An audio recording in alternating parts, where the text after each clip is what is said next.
स्वागत है आप सभी का देवरिया कोचिंग क्लासेस के इस सुंदर से प्लेटफॉर्म पे। क्लास 10th के होनहारों, पहले वीडियो के बाद हम लोग दूसरे सेट यूपी बोर्ड के दूसरे सेट के साथ आपके सामने मौजूद मैं हूं आपका पुष्कर तिवारी सर। निश्चित रूप से हम प्रथम वीडियो से लाभान्वित अवश्य हुए होंगे। आप सभी मेरे प्रिय छात्रों में एक हो। निश्चित रूप से आपके ही मनोबल और आपके ही उत्साह से यह देवरिया कोचिंग क्लासेस का प्लेटफॉर्म, या कहूं कि मैं स्वयं पुष्कर तिवारी सर, इस कारवां को आगे बढ़ाने में सक्षम हुए हैं। यदि कहा जाए तो आपने सुना होगा कि मंजिलें उन्हीं को मिलती हैं जिनके सपनों में जान होता है, पंखों से कुछ नहीं होता, हौसलों से उड़ान होती है। तो निश्चित रूप से हमारे पास भी हौसला है और मुझे पता है कि आपके पास भी हौसला है, और उसी हौसले के बल पर हम लोग सेट 2 के तरफ आए हैं। आइए बेहतर तरीके से, बहुत ही साधारण से उत्तरों के साथ, बहुत साधारण भाषा में हम अपने प्रश्न पत्र को समझते हैं। आखिर उत्तर प्रदेश जो बोर्ड है वह किस प्रकार के प्रश्नों को पूछता है और हमें उसकी जो उत्तर है वह किस प्रकार से देना चाहिए। निश्चित रूप से खंड अ की यदि बात की जाए तो आपको 20 बहुविकल्पीय प्रश्न मिलने वाले हैं। उन 20 बहुविकल्पीय प्रश्नों के उत्तर हम जानेंगे ही, लेकिन निश्चित रूप से उन 20 बहुविकल्पीय प्रश्नों के साथ सैकड़ों तथ्यों को भी हम सीखते हैं और जानते हैं। आशा ही नहीं, पूर्ण विश्वास है कि मेरी पहली वीडियो आपको पसंद होगी। जैसा कि मैंने पहले ही कहा है कि लाइक, सब्सक्राइब और जो भी होता है, हमारा यह प्लेटफॉर्म बार बारी से घोषित नहीं करता, क्योंकि हमें पूर्ण विश्वास है आप पर कि यदि आप हमारी मेहनत को देखेंगे तो ये जो भी कार्य होते हैं वह आप स्वयं संपादित करेंगे। यहाँ खंड अ बहुविकल्पीय प्रश्न का शुरुआत है और पहला प्रश्न हम लोगों के स्क्रीन पे है, और स्क्रीन पे पहला प्रश्न है, बादल की मृत्यु एकांकी किसकी रचना है। यदि बात की जाए एकांकी की तो भैया, यदि बात हो गई एकांकी की तो निश्चित रूप से यदि एकांकी की बात होगी तो एकांकी सम्राट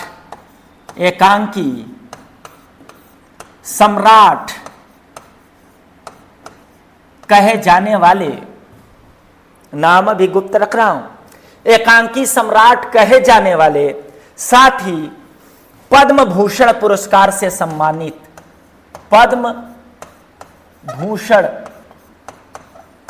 पुरस्कार से सम्मानित हैं या हमारे लेखक जिनको हम लोग देखने जा रहे हैं।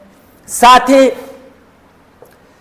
ही बेटा, यदि इनकी और रचनाओं की बात कर लिया जाए या जन्म की बात कर लिया जाए, पहले जन्म की बात कर लिया जाए तो इनका जन्म जो है वह 1905 ईस्वी में होता है, और इनकी मृत्यु की यदि बात किया जाए तो यह 1990 तक चलते हैं, अर्थात 85 वर्ष के उम्र तक इन्होंने हिंदी की सेवा की, और निश्चित रूप से एकांकी के क्षेत्र में इन्होंने एक आयाम स्थापित किया।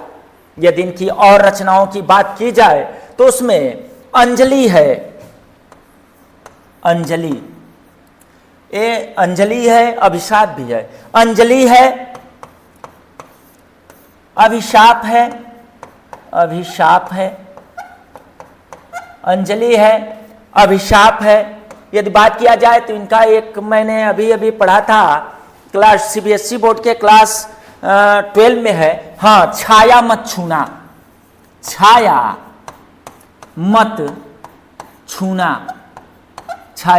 छूना, दुख होगा दूना। इनका कहना है कि आप पुराने समय के तरफ मुड़कर मत जाइए, यह काव्य रचना है। और निश्चित रूप से आप कहेंगे कि सर आप तो बात कर रहे हैं राम कुमार वर्मा की। हाँ दोस्तों, हाँ छात्रों, निश्चित रूप से पद्म भूषण से सम्मानित राम कुमार वर्मा जी, जिन्हें हम एकांकी सम्राट के रूप में भी जानते हैं। बेहद महत्वपूर्ण प्रश्न है बेटा, जिनका जन्म 1905 और मृत्यु 1990 में होती है, जो 85 वर्ष की उम्र तक हिंदी साहित्य की सेवा करते हैं, जो अंजलि, अभिशाप, छाया मत छूना, जौहर और चित्तौड़ की नाश जैसी रचनाओं को लिखकर हिंदी साहित्य को एक ऊंचाई प्रदान करते हैं, उनको हम राम कुमार वर्मा जी के नाम से जानते हैं। आप सभी कहेंगे सर तब बादल की मृत्यु किसकी रचना है? आप ऑप्शन नंबर बी को क्लिक कीजिए, सही कीजिए। और मैं यहाँ ऑप्शन नंबर बी को सही करते हुए अपने अगले प्रश्न की तरफ चलता हूँ। और प्रश्न आ गया हमारे सामने कि किस कहानीकार की कहानियां संकलित हैं? किसमें संकलित हैं भैया? तो मानसरोवर नाम से 8 भागों में। बहुत अच्छा प्रश्न है भैया। ये देखिए, आपके सामने यहाँ जो प्रश्न था वह एकांकी से था, अब आया है कहानीकार को पूछ रहा है, जिनकी रचना जो है वह मानसरोवर, ये बहुत महत्वपूर्ण है बेटा, मानसरोवर नाम से, और 8 भागों में क्या है? प्रकाशित है। तो यदि हम बात करें एकांकी सम्राट की और उपन्यास सम्राट की बात ना करें, ऐसा हो ही नहीं सकता। इसलिए उपन्यास सम्राट कहानी कार के रूप में भी राजा की भूमिका, अर्थात कहानी के क्षेत्र में भी अपने आप को प्रतिस्थापित करने वाले निश्चित रूप से मुंशी प्रेमचंद जी, जो गवई पात्रों के साथ, गवई चित्रों के साथ सामाजिक कुरीतियों को उकेरते हुए अपनी रचनाओं को करते हैं। उपन्यास के क्षेत्र में एक आयाम स्थापित करते हैं, कहानी के क्षेत्र में एक प्रतिमान स्थापित करते हैं। ऐसे हमारे मुंशी प्रेमचंद जी की यह रचना है मानसरोवर, जो 8 भागों में प्रकाशित हुई। और निश्चित रूप से आप कहेंगे सर ऑप्शन नंबर डी के साथ आप जाइए, क्योंकि वहां मौजूद हैं कौन बेटा? तो मुंशी प्रेमचंद्र जी। और इसका सही ऑप्शन है मुंशी प्रेमचंद जी। आप याद रखिएगा, मानसरोवर नाम से 8 भागों में प्रकाशित है। आपसे प्रश्न पूछ सकता है मुंशी प्रेमचंद जी के द्वारा लिखित मानसरोवर कितने भागों में प्रकाशित है? आप कहेंगे 8 भागों में प्रकाशित है। आपसे पूछा जा सकता है उपन्यास सम्राट कौन से कहते हैं? आप कहेंगे भैया हम मुंशी प्रेमचंद जी को ही उपन्यास सम्राट कहते हैं। और बात किया जाए तीसरे नंबर के प्रश्न की, और प्रश्न आपके सामने है, शेखर एक जीवनी के लेखक। निश्चित रूप से यदि बात हो शेखर एक जीवनी की, तो आप कहेंगे सर यह अच्छा पहले से ही दिया है कि यह उपन्यास है? पहले से ही दिया है, मैं बताने जा रहा था। शेखर एक जीवनी जो है वह तार सप्तक के प्रवर्तक, तार सप्तक के प्रवर्तक, आप समझ ही गए होंगे, प्रवर्तक अगेय जी का रचना है। अगेय जी की रचना है बेटा, अगेय जी की रचना है। और आपको जान के बड़ा आनंद आएगा कि यह जो उपन्यास है वह 2 भागों में प्रकाशित की गई थी। यानी इसे प्रकाशित करने के लिए 2 भाग इसके प्रकाशित हुए। निश्चित रूप से आप ऑप्शन सी के साथ जाना पसंद करेंगे, क्योंकि शेखर एक जीवनी के लेखक हैं सच्चिदानंद हीरानंद बासेन अगेय जी। निश्चित रूप से आप इन प्रश्नों से लाभान्वित हो रहे होंगे और किसी एक प्रश्न के साथ 2-3 प्रश्नों को आप समझते हुए आगे की तरफ बढ़ रहे होंगे। यदि बात किया जाए अपने चौथे नंबर के प्रश्न पर, तो प्रश्न है अरे अयावर रहेगा याद की विधा है। क्या गजब की बात है बेटा। अयावर एक शब्द आया है, अयावर। मैं कलर चेंज करता हूं, व्हाइट को चूज करता हूं। ये अयावर जो शब्द आया है, ये अयावर उसे कहते हैं जो एक जगह न रुकता हो, जो एक जगह स्थिर न रहता हो, स्थिर न रहे, उसे हम क्या कहते हैं भैया? अयावर। यानी घूमना फिरना। नाटक रंगमंच पर अभिनय की दृष्टि से लिखी जाती है, उपन्यास आप जान ही रहे हो, कविता हो नहीं सकती, अर्थात इसका सही विकल्प होगा यात्रा साहित्य। अरे अयावर रहेगा याद, यह एक यात्रा साहित्य है। क्या है बेटा? यात्रा साहित्य है। और यात्रा साहित्य किसे कहते हैं यदि आपसे पूछ लिया जाए कि आखिर यात्रा साहित्य क्या है, तो आप कहेंगे कि यदि कोई लेखक जो है, लेखक अपनी यात्रा से जुड़ी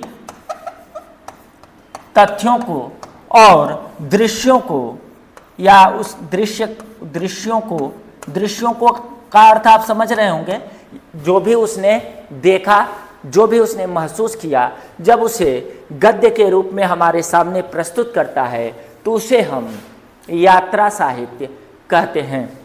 निश्चित रूप से आप यात्रा साहित्य को बहुत ही बेहतर तरीके से समझे होंगे। और यदि बात किया जाए अगला प्रश्न का, तो प्रश्न संख्या 5 हरिवंश राय बच्चन द्वारा लिखित आत्मकथा के 4 भागों में सम्मिलित नहीं है। अच्छा, यानी कि हरिवंश राय बच्चन जी के द्वारा जो 4 भागों में अपनी आत्मकथा प्रस्तुत की गई है, उनमें कौन सा नहीं है, इस बात पे ध्यान रखिएगा। यदि इधर देखी जाए तो पहले ही मेरी आत्मकहानी नहीं है, क्या भूलूं क्या याद करूं है, बसेरे से दूर है, नीड़ का निर्माण है, 3 यहाँ है, और चौथा सोपान। चौथे का नाम है बेटा 10 द्वार से सोपान, यही है 10 द्वार से सोपान तक, 10 द्वार से सोपान तक, ये चौथा है बेटा।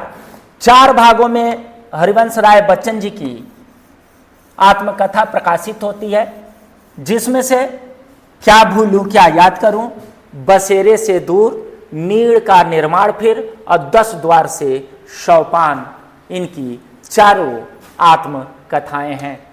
आप कहेंगे कि सर यदि ये चारों आत्मकथाएं हैं तो निश्चित रूप से आपने जो ऑप्शन ए को गलत किया है वही हमारा राइट आंसर होगा। और सर हम मेरी आत्मकथा हरिवंश राय बच्चन जी की आत्मकथाओं में सम्मिलित नहीं है, इसलिए इसे राइट मानेंगे और आपसे कहेंगे कि सर आप अगले प्रश्न के तरफ चलिए। चूंकि यह प्रैक्टिस सेट है, प्रैक्टिस सेट को यदि लेंदी बनाया जाए तो निश्चित रूप से आप जो हैं थोड़ा सा दिवस अपने आप को महसूस करेंगे, इसलिए आपके सुविधा के अनुसार वीडियो छोटा हो और ज्ञान ज़्यादा मिले, इसलिए मैं प्रश्नों को सुंदर तरीके से आपके सामने प्रस्तुत करने की कोशिश कर रहा हूं। अब हमारे सामने प्रश्न है, रीतिकाल की काव्य भाषा है। बहुत ही अच्छा, रीतिकाल। यदि रीतिकाल की बात की जाए बच्चों, तो यह हिंदी साहित्य के काव्य की यदि बात की जाए तो यह तीसरा काल है। पहला काल आदिकाल के नाम से जाना गया, जिसे अलग अलग विद्वानों ने अलग अलग नाम दिया, जिसमें आपने पढ़ा होगा आदिकाल, चारण काल, वीरगाथा काल, अपभ्रंश काल, प्रारंभ काल, आरंभ काल, विजपन काल आदि।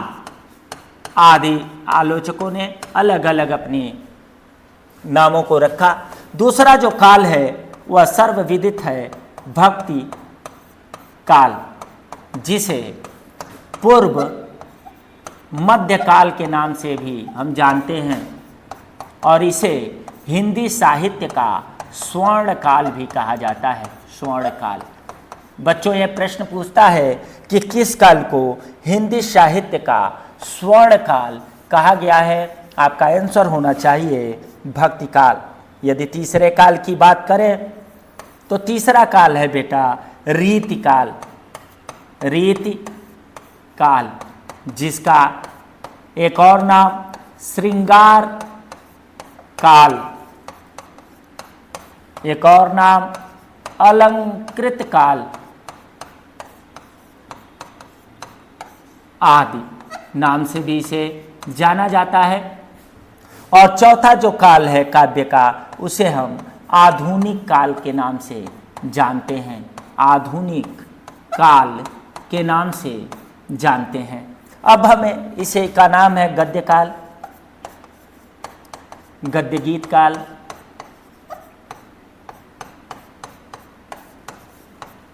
नई कविता, नई कविता आदि। जिस दिन काल का बात होगा निश्चित रूप से हम लोग बेहतर तरीके से इसे पढ़ने की कोशिश करेंगे। चूंकि हमारे पास प्रश्न है रीतिकाल की काव्य भाषा। रीतिकाल तीन तरह से चले, रीतिबद्ध, रीतिबद्ध, रीति सिद्ध, सिद्ध और रीति मुक्त, और रीति मुक्त। तीन तरह की काव्यों की रचना हुई, रीतिबद्ध काव्य, रीति सिद्ध और रीति मुक्त। और इसके कवियों की अलग अलग धारणाएं थी। जब काल की बात होगी तो होगी। और निश्चित रूप से इस रीति काल में जिस भाषा का बढ़ चढ़कर इस्तेमाल किया गया वह भाषा है ब्रज भाषा। आप कहेंगे बस सर ठहर जाइए और ऑप्शन नंबर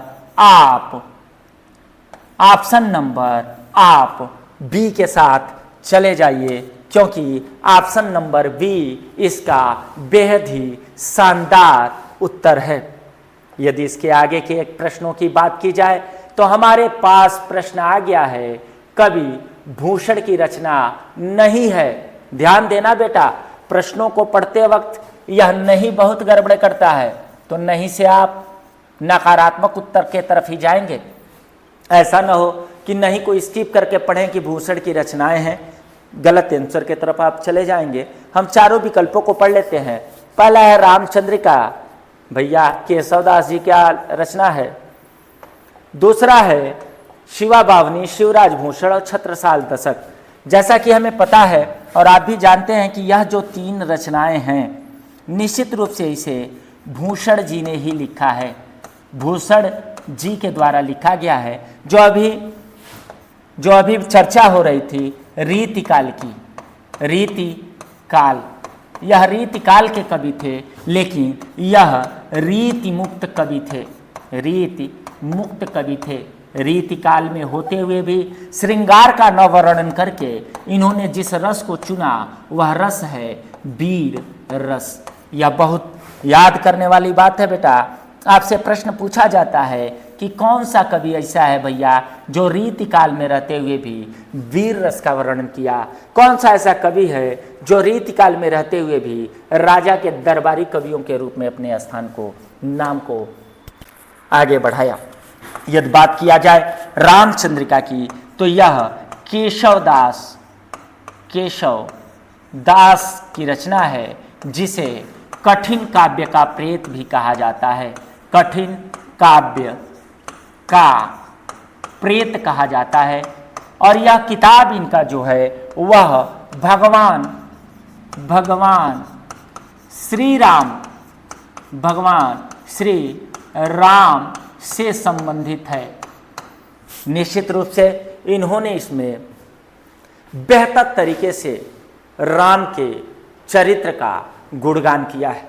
निश्चित रूप से यह प्रश्न आपको बहुत ही बेहतर लगा होगा और ऑप्शन ए के साथ आप जाना पसंद करेंगे।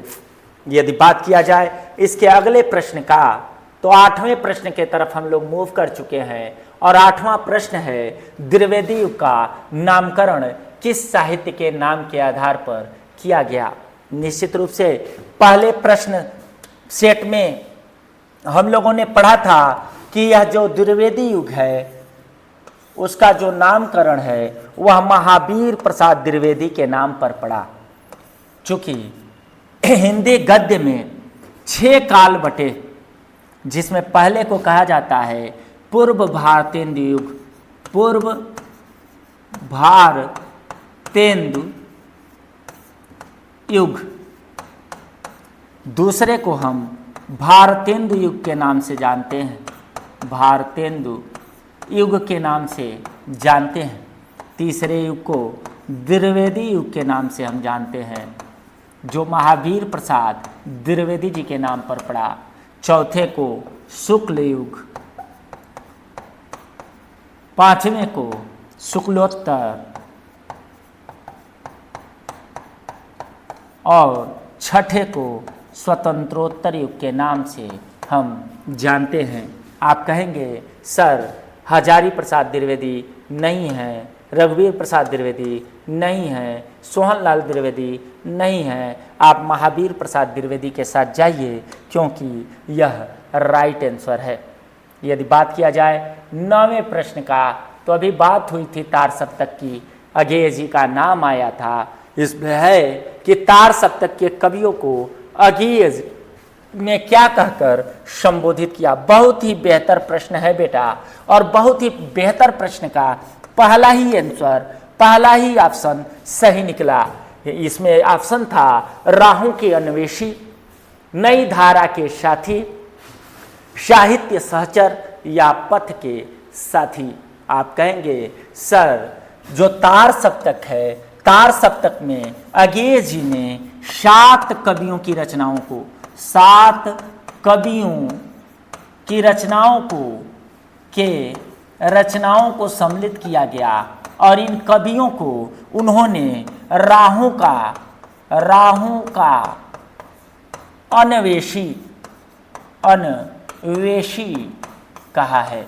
और निश्चित रूप से यह प्रश्न बेहद ही रोचक है और बेहद ही बेहतर है। आप ऑप्शन ए के साथ जाएंगे और निश्चित रूप से आप 1 अंक को प्राप्त करेंगे। और उससे भी बेहतर रचना आया, धूप के धान रचना किसकी है। और बहुत ही सुंदर ऑप्शन है, मैं पेन लेता हूं धूप के धान को पढ़ने के लिए। धूप के धान गिरजा कुमार माथुर, इसके राइट आंसर होंगे गिरजा कुमार माथुर, क्योंकि गिरजा कुमार माथुर की यदि हम अन्य रचनाओं की बात किया जाए तो उसमें आएगा मंजरी, मंजरी, मंजरी, सही बात है। मंजरी आएगा, नाश और निर्माण, नाश और निर्माण, नाश और निर्माण आएगा। छाया मत छूना, छाया मत छूना, छाया मत छूना भी आएगा। और यदि हम बात करेंगे गिरजा कुमार माथुर का, तो शिलापंख, हाँ एक रचना है उनकी जो बहुत ही महत्वपूर्ण है बेटा, शिलापंख। आपको उनकी एक रचनाओं के साथ इतने रचनाओं का नाम मुझे बताने का मात्र एक ही उद्देश्य है कि यदि गिरजा कुमार माथुर से रिलेटेड उनकी अन्य रचनाओं को भी पूछकर या पूछा जाता है कि इसके रचनाकार कौन है, तो आप सही जवाब दे पाए। और आप सही जवाब देंगे, आप ऑप्शन नंबर बी के साथ जाएंगे। अब चलते हैं हम अपने 11 नंबर के प्रश्न के तरफ।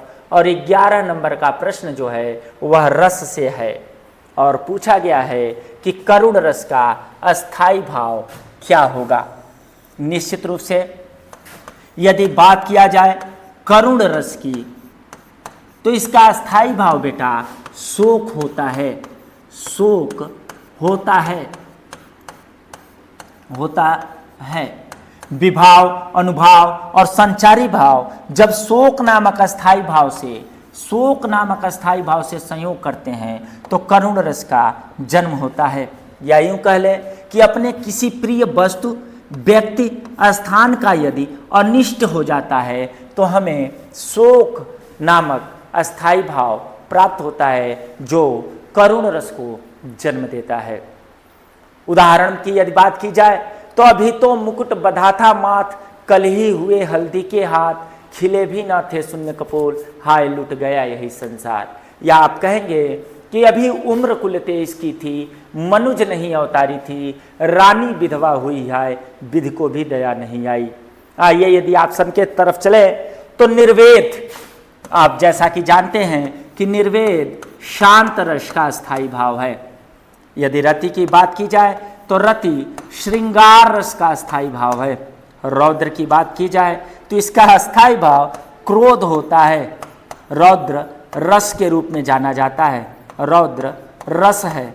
रौद्र क्या है भैया? रस है। ये अस्थायी भाव है, अस्थायी भाव है, शोक भी अस्थायी भाव है, लेकिन रौद्र रस है। और इस रस को बेटा, यह रस है और इसका अस्थायी भाव क्रोध होता है, और शोक अस्थायी भाव है और इसका रस करुण रस होता है, करुण रस होता है। आप कहेंगे बस करें सर, ऑप्शन नंबर डी को सही करें और अगले प्रश्न की तरफ चले।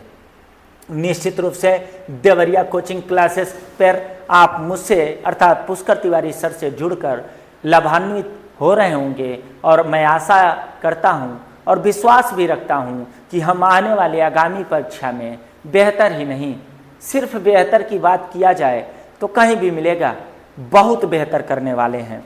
और इसी विश्वास के साथ हम पहुंच चुके हैं। चमचमाता चंचल नयन, बीच घूंघट पटझीन, मानहु सुर सरिता विमल, जल दृग उझरत जुग मीन। बस यदि मैं बात करूं तो मैं सीधे आपको दिखाना चाहूंगा इस मानहु शब्द को। मनु मानहु, जनु जानहु शब्द जहां आते हैं वहां उत्प्रेक्षा अलंकार होता है। उत्प्रेक्षा अलंकार अर्थालंकार का एक भाग है। यदि ऑप्शन की बात की जाए तो ऑप्शन नंबर बी, इसमें लिखा है सी, लेकिन ऑप्शन नंबर बी अर्थात दूसरा उत्प्रेक्षा अलंकार को हम सही करेंगे और अपने 13वें नंबर के प्रश्न के तरफ बढ़ चलेंगे। और प्रश्न है, रोला छंद किस प्रकार का छंद है? यदि बात किया जाए रोला छंद की तो रोला छंद बेटा एक शम मात्रिक छंद है। शम मात्रिक छंद है। इसमें प्रत्येक चरण में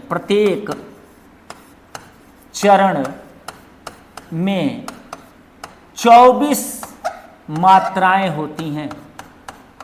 कितनी मात्राएं होती हैं बेटा? इसके प्रत्येक में 24 मात्राएं होती हैं और प्रत्येक के अंत में, प्रत्येक का अंत तुकांत होता है। तुकांत होता है। तुकांत का मतलब आप समझ रहे होंगे। पहले शब्द, पहले चरण की समाप्ति जिस शब्द से हुई है उसी शब्द से मिलते जुलते शब्द से दूसरी पंक्ति की भी समाप्ति हो तो उसे तुकांत कहते हैं। क्या कहते हैं? उसे तुकांत शब्द कहते हैं। निश्चित रूप से आप यहाँ ऑप्शन नंबर बी के साथ जाएंगे और कहेंगे कि सर निश्चित रूप से रोला छंद जो है वह एक शम मात्रिक छंद है। कौन सा छंद है बेटा? शम मात्रिक छंद है। यदि बात किया जाए अपने 14 नंबर के प्रश्न पर तो प्रश्न है हमारे सामने अध्यक्ष में प्रयुक्त उपसर्ग। यदि अध्यक्ष पे ध्यान दिया जाए तो यह दो शब्दों से मिलकर बना अधि, अधि धन अच्छ। हाँ अधिधन अच, इसमें ई आया, यह अ आया, बनेगा यह यण संधि, आप जान रहे होंगे यण संधि बनेगा क्या बेटा यह जिस भी शब्द के साथ जुड़ता है वह शब्द क्या हो जाता है बेटा, हलंत हो जाता है। तो यहाँ यदि बात किया जाए तो यह ध के साथ, इधर प्लस यहाँ है तो ध के साथ मिलेगा, तो ये ध आधा हो गया, अ के जगह पे यह हो गया। अच्छा अध्यक्ष, और अध्यक्ष का मतलब यदि आप मुझसे पूछेंगे तो मैं कहूँगा प्रधान। क्या कहोगे बेटा, प्रधान, प्रधान कहो, या आप उसे श्रेष्ठ व्यक्ति कह सकते हो। क्या कह सकते हो बेटा, बोलते रहिए, श्रेष्ठ व्यक्ति। अध्यक्ष का मतलब श्रेष्ठ व्यक्ति। आप निश्चित रूप से आप जान रहे हो, कोई भी सभा हो उसमें एक अध्यक्ष बनाया जाता है, यानी उस सभा का सबसे श्रेष्ठ व्यक्ति का चयन किया जाता है। निश्चित रूप से यदि ऑप्शन की तरफ हम चलें, अधि है, अध है, यक्ष है, ये सभी है, हम ऑप्शन नंबर ए के साथ जाएंगे और 14 का ए सही जवाब। अब हम बढ़ते हैं 15 नंबर प्रश्न पर, जिसमें है फिर समास से ही रिलेटेड प्रश्न है कि जिस समास का पहला पद संख्यावाची हो। पहले वीडियो में आपको मैंने पढ़ाया था कि द्वंद्व में और छिपे द्विगु में पहला गणना पदावत है। पहला पद जो होता है वह गणना का होता है। बीच में कारक चिन्ह छिपे, बीच में कारक चिन्ह छिपे, कारक चिन्हों का जहां लोप होता है, क्या होता है बेटा, लोप, वह क्या होता है, तत्पुरुष समास कहावत है। क्या होता है बेटा, तत्पुरुष समास है। और यदि बात किया जाए कर्मधारय की, तो इसमें पहला पद प्रधान और दूसरा अति प्रधान होता है, या दूसरे भाषा में कहें तो पहला विशिष्ट और दूसरा अति विशिष्ट होता है। यदि बात किया जाए बहुब्रीहि समास की बात की जाए तो इसमें तीसरा पद प्रधान होता है। और यदि बात किया जाए बेटा अव्ययी भाव समास की, तो इसमें पहला पद अव्यय का होता है, अव्यय होता है या प्रधान होता है। हमारे सामने प्रश्न है संख्यावाची, हमें गणना देखना है। गणना बेटा यहाँ आपके सामने मौजूद है, यहाँ प्रथम पद गणना होता है, उस समास को हम कहते हैं द्विगु समास। ऑप्शन के तरफ यदि हम बढ़ें तो अव्ययी भाव समास पहला पद प्रधान, बहुब्रीहि तीसरा पद प्रधान, द्वंद्व में और द्विग में पहला पद संख्यावाची। और हम जाएंगे ऑप्शन नंबर डी के साथ, ऑप्शन नंबर डी के साथ जाएंगे। और जिस समास का पहला पद संख्यावाची होता है उसे हम द्विगु समास के नाम से जानते हैं। अब आ गया तत्सम रूप, तत्सम और तद्भव। संस्कृत से ठीक ठीक हिंदी में आए शब्दों को तत्सम, उनमें थोड़े से परिवर्तन करके जो आए उन्हें तद्भव शब्द के रूप में हम जानते हैं। यदि बात किया जाए खीर की, यदि बात किया जाए बेटा किसकी, खीर की बात कर लिया जाए तो नीर है, नीर का मतलब आप जान रहे हो जल। खींच का मतलब होता है नाराजगी।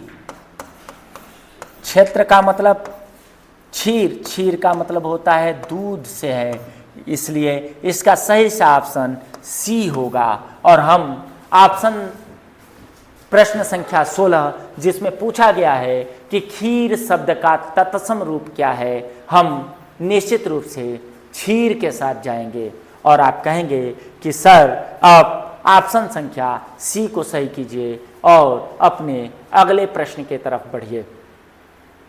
17 नंबर का प्रश्न हमारे सामने है कि तस्मै में विभक्ति और वचन है। यदि आपको याद हो तो पहले वीडियो में हम लोगों ने निश्चित रूप से इस प्रश्न को पढ़ा था। वही प्रश्न यहाँ दूसरे रूप में मौजूद है और हम कहेंगे कि ये जो तस्मै शब्द है, यह जो तस्मै शब्द है बेटा, यह चतुर्थी विभक्ति है इसमें, और एक वचन है। क्या है बेटा?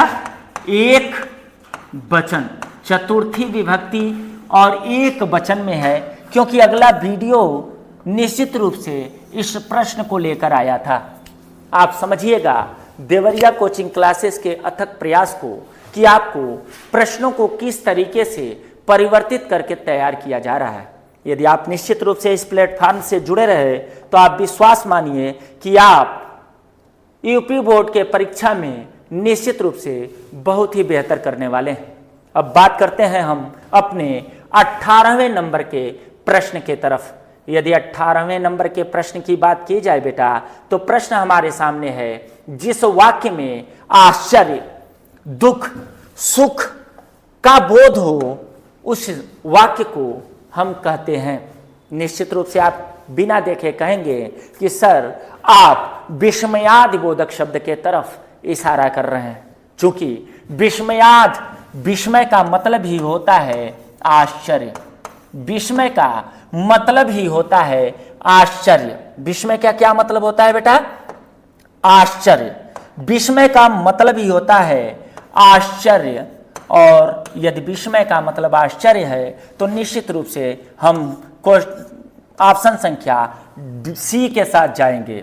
पहला है ऑप्शन हमारे सामने नकारात्मक वाक्य, जहां नहीं वाक्य को नहीं के द्वारा हम रिप्रेजेंट करते हैं, वह नकारात्मक है। यदि हम क्यों, क्या, कैसे, कहां, कब प्रश्नों के साथ बात करते हैं तो वह प्रश्नवाचक है। और यदि संदेह है हमें, वहाँ कुछ आदमी आए, कौन आया, कौन गया, तो वहाँ संदेहवाचक वाक्य होता है।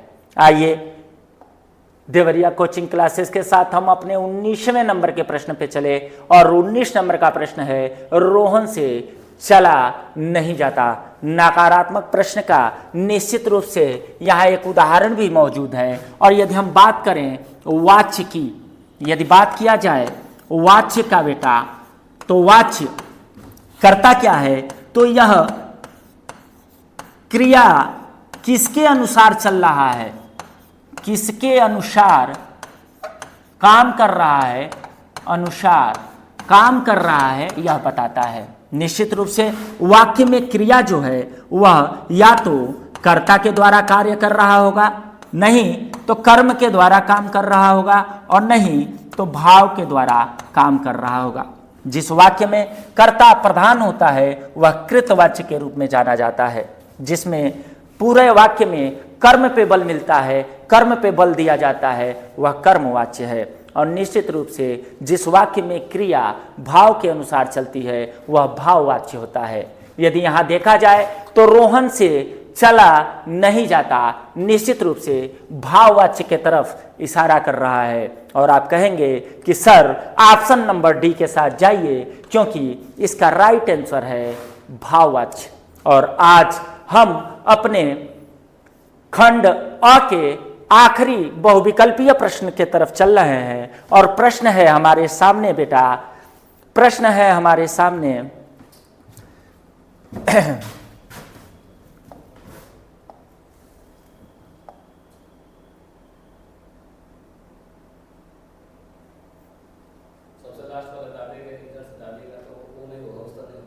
अब हो जाएगा, अभी सेव हो जाएगा, होएगा, घबराइए मत। हाँ, तो यदि बात किया जाए आज खंड अ के सबसे आखिरी अर्थात बहुविकल्पीय प्रश्न के सबसे अंतिम वाले प्रश्न की, तो इसमें प्रश्न है निम्नलिखित में से अविकारी शब्द हैं। यदि बात किया जाए विकारी और अविकारी की, तो मैं आपको बताते चलूं कि जो शब्द है, शब्द की जो रचना है वह 4 तरीके से होती है। शब्द कि पहली रचना है उत्पत्ति के आधार पे, जिसमें हम लोग पढ़ते हैं तत्सम, तद्भव, देशज, विदेशज और संकर शब्दों को। यदि बात किया जाए रचना के आधार पे तो रूढ़, योग रूढ़ और यौगिक शब्दों को हम पढ़ते हैं। और यदि बात किया जाए प्रयोग के आधार पे, किसके आधार पे बेटा? प्रयोग के आधार पे, तो हमें शब्द दो प्रकार के मिलते हैं। पहला होता है विकारी और दूसरा होता है अविकारी शब्द। विकारी शब्द जो है उसका लिंग, वचन और कारक परिवर्तित होता है। क्या होता है? परिवर्तन के साथ होता है। जबकि अविकारी शब्द, जो अविकारी शब्द होते हैं उनके लिंग, वचन और कारक परिवर्तनशील नहीं होते।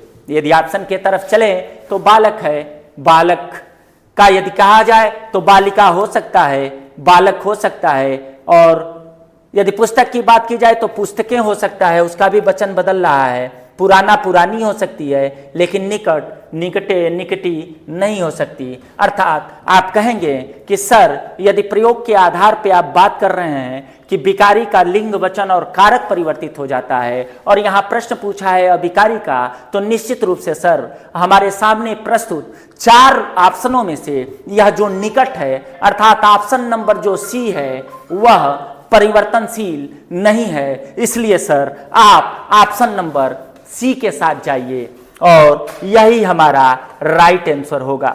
निश्चित रूप से बच्चों, निश्चित रूप से आप बेहतर तरीके से हिंदी को समझ रहे होंगे और निश्चित रूप से आपके अंदर यह आत्मविश्वास जाग रहा होगा कि यदि आप देवरिया कोचिंग क्लासेस के साथ जुड़े रहे, यदि आप मेरे साथ अर्थात पुष्कर तिवारी सर के साथ जुड़े रहे, तो आने वाले आगामी परीक्षाओं में हम एक कीर्तिमान स्थापित करने जा रहे हैं। हो सकता है ऐसा, यह मेरा विश्वास है, वह भी आप लोगों के भरोसे यह विश्वास है कि देवरिया उत्तर प्रदेश का जो बोर्ड है, यूपी बोर्ड, उसमें देवरिया का यदि हिंदी में सबसे अधिक किसी का यदि नंबर होगा या किसी भी विषय में यदि सबसे ज़्यादा किसी का नंबर होगा तो वह बच्चा होगा इस देवरिया कोचिंग क्लास का ही। आइए मिलते हैं हम खंड ब के साथ आगे। तो आइए देवरिया कोचिंग क्लास के बहादुरों, आज हम निश्चित रूप से खंड अ के प्रश्नों के 20 बहुविकल्पीय प्रश्नों के उत्तर पाने के बाद और बहुत ही बेहतर तरीके से उसे समझने के बाद खंड ब के तरफ अग्रसर हैं। और खंड ब का जो प्रश्न है वह वर्णनात्मक है, जिसमें हमें गद्यांश प्राप्त होते हैं, पद्यांश प्राप्त होते हैं और उन गद्यांश और पद्यांशों से रिलेटेड प्रश्नों का हमें उत्तर देना होता है। निश्चित रूप से खंड ब को शुरू करने से पहले हम कलम के सिपाही निश्चित रूप से आपसे यह कहना चाहते हैं कि दर किसी भी गजराज का हो, दर किसी भी गजराज का हो, हम सर झुकाते नहीं, हम मेहनत करके खाते हैं जनाब, कलम बेचकर खाते नहीं। निश्चित रूप से कलम का सौदा नहीं किया जा सकता, क्योंकि कलम का सिपाही कलम बेच दे तो वतन का सिपाही वतन बेच देगा। हम कलम के धारक हैं, हम कलम के द्वारा इस हिंदुस्तान को बनाने के लिए आगे बढ़े हुए हैं और निश्चित रूप से इसमें आप हमारे सहयोगी हैं, आप ही हमारे जान हैं और आप ही हमारे दीपक हैं। निश्चित रूप से यदि हम प्रश्नों के तरफ चले तो जो पहला प्रश्न है खंड ब का वह गद्यांश है, गद्यांश से रिलेटेड प्रश्न है। पहले वीडियो में हम लोगों ने बात किया था कि गद्यांश के प्रश्नों को करते वक्त सबसे पहले हमें ध्यानपूर्वक गद्यांश को पढ़ना चाहिए, गद्यांश के जो मुख्य बातें हैं उनको अंडरलाइन करना चाहिए और तब प्रश्नों को पढ़ना चाहिए और प्रश्नों को पढ़कर उस गद्यांश से आंसर को क्या करना चाहिए, निकालना चाहिए। निश्चित रूप से आप हमारे साथ हैं तो हमारे बात को आप उस दिन पहले वीडियो में समझे जरूर होंगे। आइए बात करते हैं गद्यांश पर आधारित प्रश्नों का। पहले गद्यांश पढ़ते हैं बच्चों। निश्चित रूप से आप बेहतर हो, आप बेहतर करने वाले हो और आने वाले आगामी परीक्षा में आप ही नजर आने वाले हो, बस आप ही नजर आने वाले हो। आइए गद्यांश की तरफ चलते हैं। बहुत से लोग ऐसे होते हैं जिनके घड़ी भर के साथ से भी बुद्धि भ्रष्ट हो जाती है। क्या गजब बात है। कह रहा है कि बहुत बहुत क्या बात है, बहुत से ऐसे लोग हैं भैया, ऐसे लोगों की कमी इस संसार में नहीं है जिनके साथ रहा जाए और हमारी बुद्धि बलवती हो। बहुत सारे ऐसे लोग हैं जिनके साथ आप रहिएगा तो निश्चित रूप से वह आपके बुद्धि को भ्रष्ट कर देगा। रहीम के दोहे आप पढ़े ही होंगे। आगे पढ़ते हैं, क्योंकि उतने ही बीच में ऐसी ऐसी बातें कही जाती हैं जो कानों में न पड़नी चाहिए। चित्त पर ऐसे प्रभाव पड़ते हैं जिनसे उसकी पवित्रता की नाश हो जाती है। बुराई अटल भाव धारण करके बैठती है। बुरी बातें हमारी धारणा में बहुत दिनों तक टिकी रहती है। बहुत अच्छी बात है, बुरी बातें जो हैं वह हमारे धारणा में बहुत दिनों तक टिकी रहती हैं। बुरी आदतें बहुत जल्दी छूटती नहीं।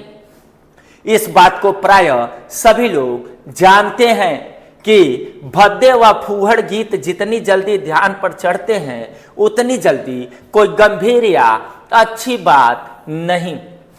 क्या गजब की बात है। हमको ये लग रहा है कि यह मित्रता से लिया गया होगा। मित्रता, thank you thank you thank you. मित्रता से लिया गया है, मित्रता से लिया गया है और निश्चित रूप से इसमें यथार्थता का वर्णन है।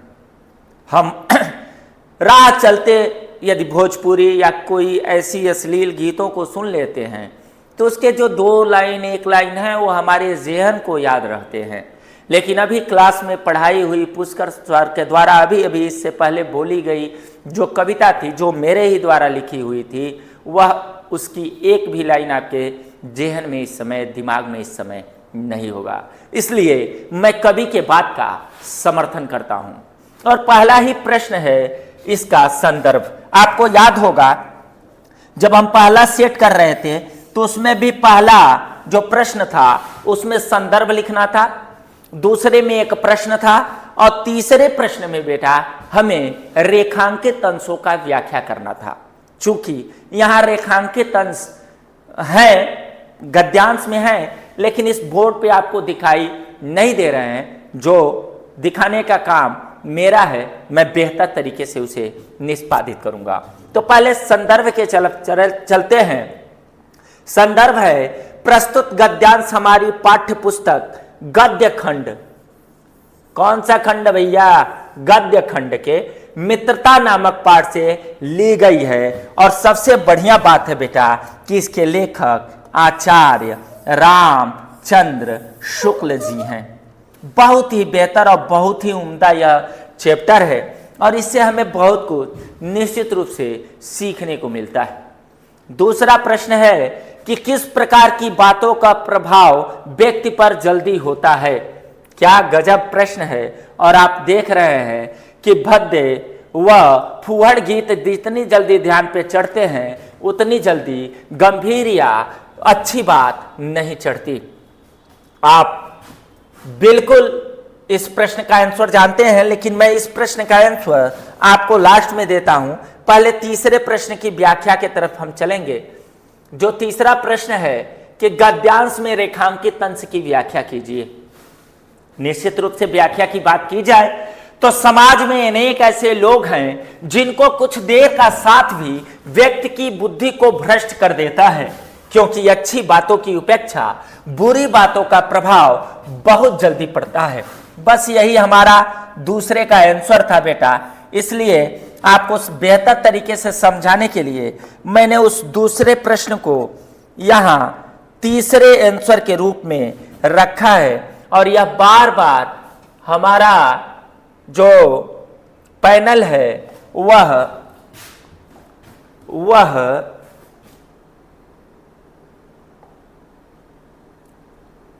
ब्रेक डाउन हो रहा है। पता नहीं क्यों, क्या से क्या हो रहा गया देखते देखते।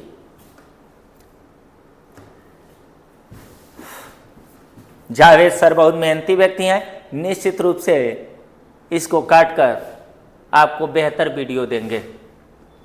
तो हम बात कर रहे थे गद्यांश पर, और गद्यांश पे हम बात कर रहे थे बेटा, हम बात कर रहे थे गद्यांश की, और गद्यांश में रेखांकित अंशों की और उसकी व्याख्या की। यदि बात किया जाए तो व्याख्या है कि समाज में अनेक ऐसे लोग होते हैं जिनकी कुछ देर का साथ भी व्यक्ति की बुद्धि को भ्रष्ट कर देता है, जिनका कुछ देर का साथ ही व्यक्ति की बुद्धि को क्या कर देता है बेटा, तो भ्रष्ट कर देता है। और आगे यदि हम पढ़ें तो इसमें लिखा हुआ है, क्योंकि अच्छी बातें, बहुत ध्यान से इस लाइन को समझिएगा, इस लाइन को समझना बहुत ही बेहतर है, क्योंकि अच्छी बातों की उपेक्षा बुरी बातों का प्रभाव बहुत जल्दी पड़ता है। अभी आपका सेकेंड वाला प्रश्न था कि किन बातों का प्रभाव बहुत जल्दी पड़ता है, इसीलिए हमने दूसरे प्रश्न को तीसरे नंबर पे रखा और तीसरे प्रश्न के आंसर को दूसरे नंबर पे रखा। निश्चित रूप से देवरिया कोचिंग क्लासेस आपको बेहतर सिखाना चाहता है और आपको हीरो बनाना चाहता है। वह यह चाहता है कि आप स्वयं गद्यांश और पद्यांश के प्रश्नों को बेहतर तरीके से समझें और बेहतर तरीके से उसका आंसर दें। और मुझे पता है कि आप बेहतर करने वाले हो। क्यों? क्योंकि आप शेर हो, शेर। और अधिक देर तक रखता है। कुछ लोग थोड़ी ही देर में ऐसी ऐसी घिनौनी बातें कर डालते हैं जो सामान्य व्यक्ति के कहने या सुनने योग्य नहीं होती। उनकी बातें सामान्य व्यक्ति की बुद्धि को भी भ्रष्ट कर देती है और मन की पवित्रता को नष्ट कर देती है। मन की पवित्रता को क्या करती है बेटा? नष्ट कर देती है। कुल मिलाकर मित्र ऐसे बनाओ जो तुम्हें अलंकृत करे, मित्र ऐसा न बनाओ जो तुम्हें प्रदूषित करे। आगे चलते हैं तीसरे प्रश्न की तरफ। किस प्रकार की बातों का प्रभाव व्यक्तियों पर जल्दी पड़ता है, यह प्रश्न था। और आपको सामने है कि बुरी बातें, भद्दे व फूहड़ गीतों का प्रभाव व्यक्तियों पर जल्दी पड़ता है। आप यहाँ से भी लिख सकते हैं कि अच्छी बातों की उपेक्षा बुरी बातों का प्रभाव व्यक्ति पर बहुत जल्दी पड़ता है। यह सरल भाषा में है या थोड़ी सी उसी गद्यांश से प्रश्न का आंसर है। आप समझ रहे होंगे क्यों? क्योंकि आप स्वयं बहुत ही बेहतर हैं। यदि बात किया जाए इसी पहले प्रश्न के अथवा की, क्योंकि यह देवरिया कोचिंग क्लासेस कुछ भी छोड़ता नहीं, आपको अथवा भी समझाता है, इसलिए कि जो हमारे 7 सेट हैं उनमें अथवा और इन सब प्रश्नों को मिलाकर कम से कम आपको हम इस ऐसे प्लेटफॉर्म पे खड़ा करें कि जहां आप खड़े हों तो निश्चित रूप से हमारा सर गर्व से ऊंचा हो, क्योंकि निश्चित रूप से वही हमारी पूंजी है, वही हमारी कमी है। आप हमें पहचानते हैं, आप हमें पहचानेंगे, निश्चित रूप से इससे ज़्यादा हमें कुछ नहीं चाहिए। आप सभी बहादुरों को नमस्कार है, आपके माता पिता के चरणों में प्रणाम है। तरुण, जो तरुण संसार के जीवन संग्राम से दूर है, उन्हें संसार का चित्र बड़ा ही मनमोहक प्रतीत होता है। प्रश्न देखना बेटा, क्या सुंदर सा लिखा है। एक प्रश्न भी बनेगा कि जो तरुण संसार के जीवन संग्राम से दूर है, उन्हें संसार का चित्र बड़ा मनमोहक प्रतीत होता है। यदि पूछा जाए कि किन्हें संसार का चित्र बड़ा मनमोहक प्रतीत होता है, तो आप कहेंगे कि जो तरुण संसार के जीवन संग्राम से दूर है, जो बुद्ध हो गए हैं, जो अपनी बाल्यावस्था और तरुणावस्था से दूर हट जाए हैं, उन्हें अपने अतीत काल की स्मृति बड़ी सुखद लगती है। कह रहा है बेटा कि बाल्यावस्था और तरुण माने युवा अवस्था के बीत जाने के बाद जब वह बीती हुई बातें व्यक्ति के जेहन में आता है, व्यक्ति के मस्तिष्क में आता है, तो उसे लगता है कि निश्चित रूप से हम स्वर्ग से सीधे इस समय इस पैदान पे खड़े हैं। इस पैदान का मैं नाम नहीं लूंगा, आप समझदार हैं। उन्हें अपने अतीत की स्मृतियां बड़ी सुखद लगती हैं, वे अतीत का ही स्वप्न देखते हैं। तरुणों के लिए जैसे भविष्य उज्जवल होता है। किसके लिए भविष्य उज्जवल होता है बेटा? तो तरुणों के लिए। वैसे ही वृद्धों के लिए अतीत, वृद्धों के लिए अतीत, बीता हुआ समय वृद्ध याद करके अपने आप को प्रसन्न रखता है, प्रसन्न चित्त करता है। वर्तमान में दोनों को असंतोष होता है। तरुण भविष्य को वर्तमान में लाना चाहता है और वृद्ध अतीत को खींचकर वर्तमान में। ये बहुत अच्छी लाइन है बेटा। कह रहा है जो व्यक्ति जिस उम्र में है उस उम्र से, यानी जो उसका वर्तमान चल रहा है, वर्तमान से सभी को किसी न किसी प्रकार की परेशानी अवश्य होती है, लेकिन जब वह वर्तमान अतीत हो जाता है तब उसे महसूस होता है कि जो हम जी रहे थे, जो हम प्राप्त किए थे, जो हम प्राप्त करने की अभिलाषा में थे, निश्चित रूप से वह उत्तम था। उससे उत्तम कुछ भी नहीं हो सकता, कुछ भी नहीं। देखना, तरुण क्रांति के समर्थक होते हैं और वृद्ध अतीत गौरव के संरक्षक। वृद्ध क्या होते हैं बेटा? अतीत गौरव के संरक्षक होते हैं। और जो तरुण है यानी युवा हैं, वह क्रांति के समर्थक होते हैं। इन्हीं दोनों के कारण वर्तमान से वह सदैव क्षुब्ध रहता है। क्या? वर्तमान केवल क्षुब्ध रहता है। इसी से वर्तमान केवल सदैव सुधारों का काल बना रहता है। वर्तमान को व्यक्ति सुधारने में ही व्यतीत करता है। निश्चित रूप से यह जो गद्यांश है वह बेहतर है और बहुत बेहतर है। और वह यह जो गद्यांश है वह पद्मलाल पुन्नालाल बख्शी जी के क्या लिखों से लिया गया है और यह बहुत ही रोचक और सुंदर है। आइए बात करते हैं। चैप्टर का नाम है प्रस्तुत पद्यांश हमारी पाठ्य पुस्तक गद्य खंड में संकलित क्या लिखूं नामक पाठ से लिया गया है, जिसके लेखक पद्मलाल पुन्नालाल बख्शी जी हैं। यदि बात किया जाए इसके दूसरे प्रश्न की, तो दूसरा प्रश्न हम फिर से यहाँ व्याख्या को दूसरे नंबर पे रखे हैं। व्याख्या है, चूंकि व्याख्या अभी अभी हम लोगों ने गद्य को पढ़ते वक्त ही किया और सेम उसी बात को यहाँ लिखा गया है, इसलिए मैं तीसरे प्रश्न की तरफ चलता हूँ। और तीसरा प्रश्न है कि तरुण और वृद्ध के दृष्टिकोण यानी सोचने समझने का नजरिया में अंतर दीजिए। आपने वहाँ अंडरलाइन किया था कि जो तरुण व्यक्ति है वह हमेशा क्रांति की भावना में होता है और जो वृद्ध होते हैं निश्चित रूप से वह भविष्य भूत की चिंता करते हैं, भूत को ही बेहतर समझते हैं। उत्तर पढ़ लेते हैं कि तरुण व्यक्ति को यह संसार बहुत आकर्षक लगता है, उन्हें भविष्य उज्जवल दिखाई देता है, इसलिए वे भविष्य को वर्तमान में ले आना चाहते हैं। इसी के साथ तरुण व्यक्ति क्रांति के समर्थक होते हैं। इन सबके विपरीत वृद्ध व्यक्ति को अतीत की यादें सुखद लगती हैं। वे सदैव अतीत के स्वप्न को देखते रहते हैं तथा उन्हीं से वे वर्तमान में जीने का प्रयास करते हैं। वृद्ध लोग अतीत के गौरव के संरक्षक होते हैं और निश्चित रूप से बहुत ही बेहतर और उम्दा गद्यांश दोनों रहे और निश्चित रूप से आपको उत्तर भी बहुत ही उम्दे तरीके से प्राप्त हुआ होगा। आपके अंदर यह भाव जागृत हुआ होगा कि यदि ऐसे गद्यांश यूपी बोर्ड के परीक्षा में पूछे जाते हैं तो निश्चित रूप से हम बेहतर तरीके से उसका आंसर देने में सक्षम हैं। और मुझे पता है कि आप निश्चित रूप से मिट्टी के लाल हो, आप बेहतर करने वाले हो। दूसरे प्रश्न की तरफ बढ़ते हैं बच्चों, खंड ब के। और प्रश्न पद्यांश पे आधारित प्रश्नों का है।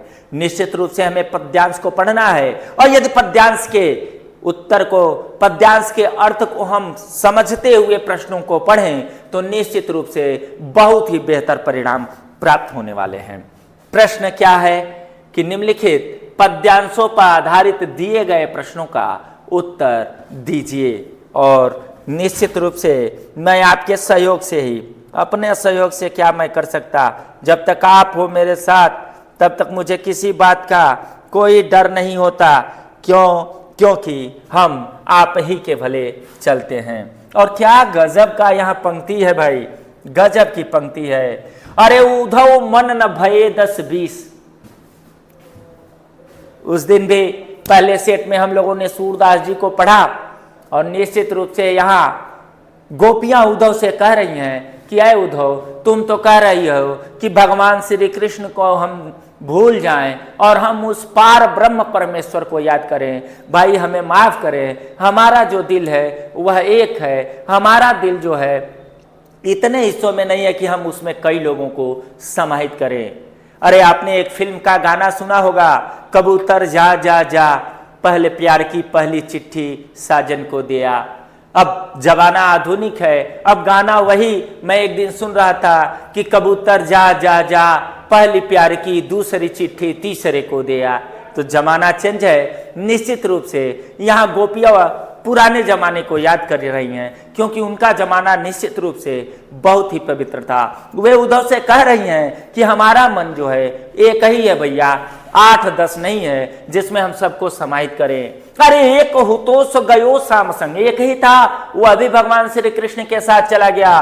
को अवरोध आ इंद्रिय शिथिल भई के शव बिनु, ज्यो देह बिनु शीश। कह रहा है जिस प्रकार किसी शरीर से धड़ को अलग कर दिया जाए, शरीर सर को ही अलग कर दिया जाए, ठीक उसी प्रकार भगवान श्री कृष्ण के जाने के बाद हम महसूस कर रहे हैं हम केवल शरीर रह गए हैं, हमारा मन और मस्तिष्क दोनों भगवान के पास है। अरे आशा लागी रहत तन श्वासा, हम केवल आशा के सहारे ही जी रहे हैं। यदि सांस में, इस शरीर में सांस चल रही है तो वह मात्र एक आशा है कि एक न एक दिन मेरे प्रभु अवश्य आएंगे। जब ही कोटि बरिस, कह रहा है तो हम लोग करोड़ों वर्षों तक जिएंगे भैया। अरे तुम तो सखा श्याम सुंदर के, तुम भगवान श्री कृष्ण के दोस्त हो, सकल जोग के इस सारे योग की शिक्षा तुमको प्राप्त है। अरे सूर हमारे नंद नंदन बिनु और नहीं जगदीश। कह रहे सब क्या है सूरदास जी, हमारा भगवान श्री कृष्ण के बिना कोई दूसरा नहीं है। गोपियां कह रही हैं कि मैं जिस दिन भुला दूं तेरा प्यार दिल से, वो दिन आखिरी हो मेरे जिंदगी का। ये आंखें उसी रात हो जाए अंधी, जो देखे तेरे सिवा सपना किसी का। ऐसे प्रण को लेकर, ऐसे भगवान को अपने आंखों में बसाए हुए, अपने मन मस्तिष्क, अपने रोम रोम में बसाई हुई गोपियां जब उद्धव से यह कही होंगी तो आप समझ रहे हैं कि उद्धव का कैसा स्वरूप रहा होगा। लिखा है कवि ने कि है प्रेम जगत में सार और कुछ सार नहीं। लंबा हो जाएगा प्रकरण, लेकिन जब उद्धव लौट कर आते हैं भगवान श्री कृष्ण के पास गोपियों को समझाकर, तो भगवान श्री कृष्ण उनसे पूछते हैं कि भैया उद्धव, आप तो गोपियों को उद्धव ज्ञान की, योग की शिक्षा देने गए थे, क्या हाल है बताइए। उद्धव जी को मात्र 2 ही शब्द याद थे और वह यही थे कि है प्रेम जगत में सार और कुछ सार नहीं। पागलों की स्थिति हो गई थी उद्धव की। आइए हम प्रश्न के तरफ बढ़ते हैं। प्रश्न है इसका, सबसे पहले हमें संदर्भ लिखना था। संदर्भ आपको बताया ही गया, यह पद से है और इसको लिखा है सूरदास जी ने। निश्चित रूप से बाल्यावस्था यानी वात्सल्य रस के सम्राट के रूप में जाने जाने वाले सूर ने क्या गजब लिखा है। दूसरा प्रश्न है बेटा कि गोपियां उद्धव द्वारा बताए गए ब्रह्म यानी ईश्वर की आराधना में स्वयं को असमर्थ बताती हैं। क्यों? क्योंकि वह कहती हैं कि हमारा मन 2-3 नहीं है, एक ही है और वो हमारे पास है ही नहीं, वो भगवान श्री कृष्ण लेकर चले गए हैं। जिस मन में आप अपने ईश्वर को बैठाने को कह रहे हैं वह मन हमारा ही नहीं है। तो जब हम ही हमारे नहीं हैं, हमारा मन ही हमारा नहीं है, तो हमारा मानेगा कौन? हमारा मानेगा कौन? गोपियां उद्धव द्वारा बताए गए ब्रह्म के साधना करने में स्वयं को असमर्थ इसलिए बताती हैं क्योंकि वे अपना आराध्य श्री कृष्ण को मान चुकी हैं और वे कहती हैं कि श्री कृष्ण के अतिरिक्त हम किसी को ईश्वर नहीं मानते। व्याख्या है रेखांकित अंश की, व्याख्या मैंने किया ही, फिर भी मैं पढ़ता हूं कि श्री कृष्ण के लौटने की आस के सहारे तो हम करोड़ों वर्षों तक जीवित रह सकती हैं। गोपियां उद्धव से कहती हैं कि है उद्धव, तुम तो कृष्ण के अभिन्न मित्र हो, संपूर्ण योग की विद्या तथा मिलन के उपायों का ज्ञाता हो, अतः तुम ही श्री कृष्ण से हमारा मिलन करा दो। सूरदास जी कहते हैं कि गोपियां उद्धव से कह रही हैं कि हम तुम्हें स्पष्ट बता देना चाहते हैं कि नंद जी के पुत्र यानी श्री कृष्ण को छोड़कर हमारा कोई दूसरा आराध्य न है और ना ही होगा। क्या गजब का पोयम था हम लोगों के सामने। और यदि इसके अथवा पे आए, खंड ब के प्रश्न संख्या 2 के अथवा की बात की जाए तो हमारे सामने है बहुत ही बढ़िया झांसी की रानी। क्या गजब बात है, झांसी की रानी। उस दिन भी पहले सेट में आपसे झांसी की रानी से ही पूछा गया था और इससे भी, अर्थात निश्चित रूप से आपको उन चैप्टरों पे विशेष ध्यान देने की आवश्यकता है और उसका जिम्मेदारी मैं लेता हूं, हिंदी विषय की जिम्मेदारी मैं लेता हूं कि मैं उन प्रश्नों को बार बार आपके सामने प्रस्तुत करने की कोशिश करूंगा। उन चैप्टरों के उन संपूर्ण प्रश्नों को आपके सामने रखूंगा जो बेहद मोस्ट इंपॉर्टेंट हैं, जरूरी हैं, जो आ सकते हैं।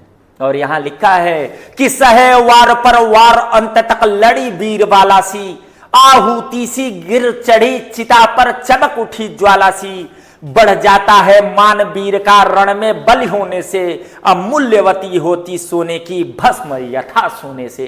क्या गजब का लाइन है सुमित्रा नंदन सुभद्रा कुमारी चौहान जी का। अर्थ समझे तो सहे वार पर वार अंत तक लड़ी वीर बाला सी।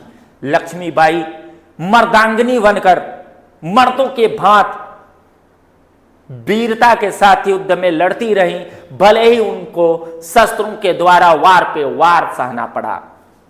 आहूति सी गिर चढ़ी चिता पर चमक उठी ज्वाला सी, मर गई लेकिन निश्चित रूप से अपने आप को अमर कर गई। यह होते हैं भारत के रत्न और यह होते हैं भारत के लोगों की जज्बात। आगे लिखा कि चमक उठी ज्वाला सी, बढ़ जाता है मान वीर का रण में बलि होने से। जो वीर रणभूमि में मारा जाता है उसे सम्मान के नजरों से देखा जाता है और जो पीछे हटता है निश्चित रूप से वह कायर कहलाता है। और अंतिम है मूल्यवती होती सोने की भस्म यथा सोने से। कह रहा है कि सोने का जो मूल्य है निश्चित रूप से जब उसे गला पिटाकर पीट पाट कर तैयार किया जाता है तो उसके मूल्य में वृद्धि हो जाती है। जब उसे जलाया जाता है तब उसकी मूल्य की परख होती है।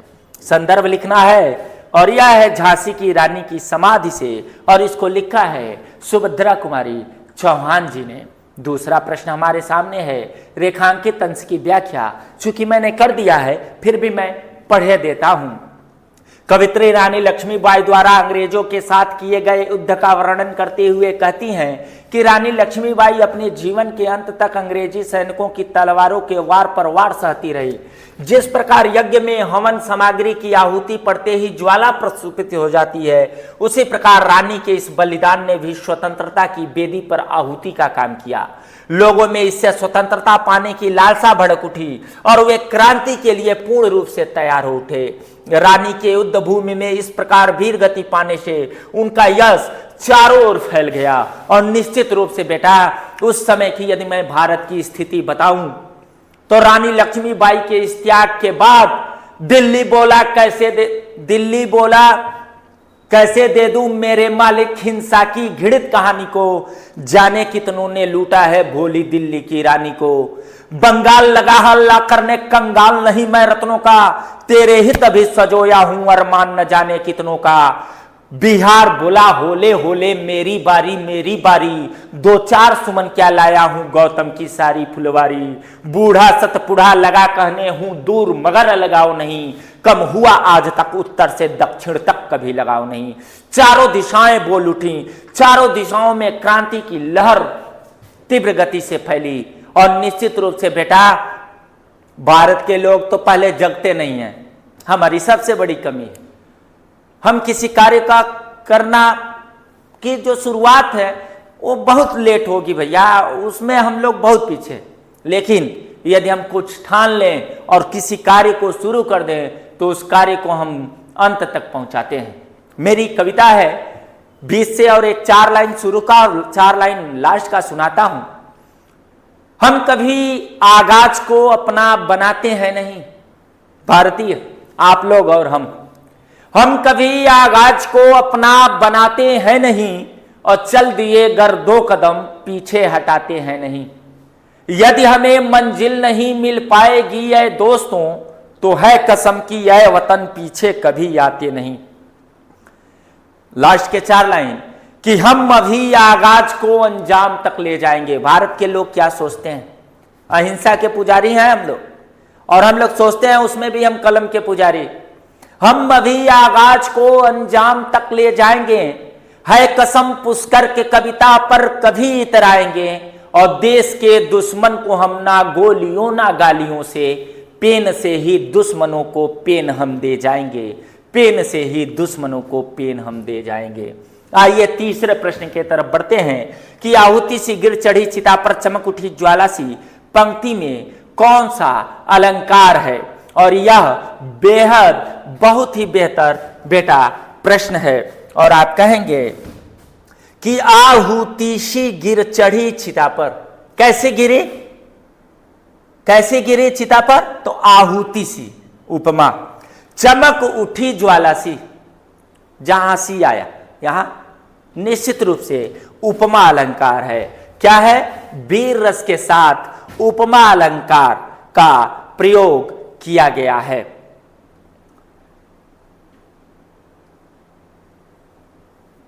और अब हम चलते हैं अपने तीसरे प्रश्न के तरफ। मैं बहुत ज्यादा समय नहीं लूंगा, आपको बेहतर तरीके से परिणाम देने की कोशिश कर रहा हूं कि कम समय में हम लोग अपने सेट को क्या कर सके, हल कर सके। लेकिन यदि देश की बात आए और यदि अपने भारतवर्ष की बात आए, आपकी बात आए, तो निश्चित रूप से उस समय मैं मुखर हो जाता हूं। लिखा भी है, क्या लिखा है ब्रदर? लिखा है कि जो मातृभूमि का हुआ नहीं फूंको, उस चढ़ी जवानी को आरी झूमे जिसकी धरती पर धिक्कार है ऐसे प्राणी को। तो निश्चित रूप से मैं धिक्कार का पात्र नहीं बनना चाहता, आपके सहयोग से आपको बेहतर करना चाहता हूं। नीचे दिए गए संस्कृत गद्यांशों में से किसी एक का संदर्भ सहित हिंदी में अनुवाद करना है बेटा, और हमारे पास है संस्कृत दुर्मुख द्वितीय कशाघात, कोष्टक में है दुर्मुख पुर्मः तांडयति चंद्रशेखर पुनः पुनः भारतम जयतु इति बदति। बार बार उन्होंने भारत माता की जय बोलते रहे। पंचक दशक साघाते तांडित यदा चंद्रशेखर कारागार मुक्त वही 1500 तांडित आगच्छन्ति तदेव सर्वे जनात परितः बेष्ट्यन्ति वहव बालका तस्य पादयो पदन्ति त मालाभि अभिनंदन च। निश्चित रूप से सुभाष चंद्र बोस के ऊपर लिखा हुआ यह बेहतर और बेहतर ही नहीं बहुत प्रश्न है। तो चलिए हम चलते हैं अपने चौथे प्रश्न के तरफ। चौथा प्रश्न, और चौथा प्रश्न हमारे सामने है, संस्कृत के पोयम है, संस्कृत की कविता है, संस्कृत के श्लोक हैं जिनका हमें हिंदी अनुवाद करना है। पहले हम यदि संस्कृत के श्लोक पर ध्यान दें तो मुझे जहां तक याद आ रहा है कि पहले वीडियो में भी यह श्लोक हम लोगों के साथ आया हुआ था। श्लोक है उत्तरम यत्र समुद्रस्य हेमाद्रस्य चैव दक्षिणम वर्ष तद भारतम नाम भारती तत्र संतति। उत्तर में जिसके समुद्र हो, दक्षिण में हिमालय हो, उस वर्ष उस देश का नाम भारतवर्ष है, और वहां निवास करने वाले लोगों का नाम भारतवासी है। और यह सेम वही है, इसलिए मैं आगे बढ़ता हूं। जो समुद्र के उत्तर में और हिमालय के दक्षिण में स्थित है वह भारत नाम का देश है, जहां की संतानें भारतीय हैं। यदि इसकी अथवा की बात की जाए, हाँ, तो ये अलग है, ये अलग है। मान हित्वा प्रियो भवति क्रोध हित्वा न सोचति काम हित्वार्थनवान भवति लोभम हित्वा सुखी भवेत। चैप्टर तो वही है, फर्स्ट सेट में जो अथवा हमने पढ़ा था सेम उसी चैप्टर से यह दूसरा श्लोक है। यह भी बहुत ही महत्वपूर्ण है, और इसका अर्थ युधिष्ठिर फिर कह रहे हैं यक्ष से कि अभिमान त्याग कर मनुष्य सबका प्रिय हो जाता है, क्रोध त्याग कर मनुष्य शोक नहीं करता, कामना को त्याग कर मनुष्य धनवान बनता है, और लोभ छोड़कर मनुष्य सुखी बनता है। और निश्चित रूप से यह तो जमाना ऐसा है कि ये चारों छूटने का नाम ही नहीं ले रही हैं, और नहीं तो यह मनुष्य के हृदय में इस प्रकार घर बनाई हुई है कि वह नाश के तरफ बढ़ रहा है। अब हमारा 5वां प्रश्न है जो खंड काव्य पर आधारित है, और इसमें से हम लोग पढ़ते हैं मेवाड़ मुकुट। मेवाड़ मुकुट खंड काव्य का नायक का चरित्र चित्रण है और पंचम सर्ग की कथा वस्तु है। पहले वीडियो में निश्चित रूप से आपने मेवाड़ मुकुट के नायक का चरित्र चित्रण आप पढ़े थे, मेरे ही द्वारा बताया गया था। यहाँ पंचम सर्ग है। 5वें सर्ग में दौलत एकांत में विचार मग्न बैठी थी। वह अचानक राणा की पदचाप सुनकर संभल खड़ी हो जाती है। राणा उसे उदास देकर उससे उदासी का कारण पूछते हैं। दौलत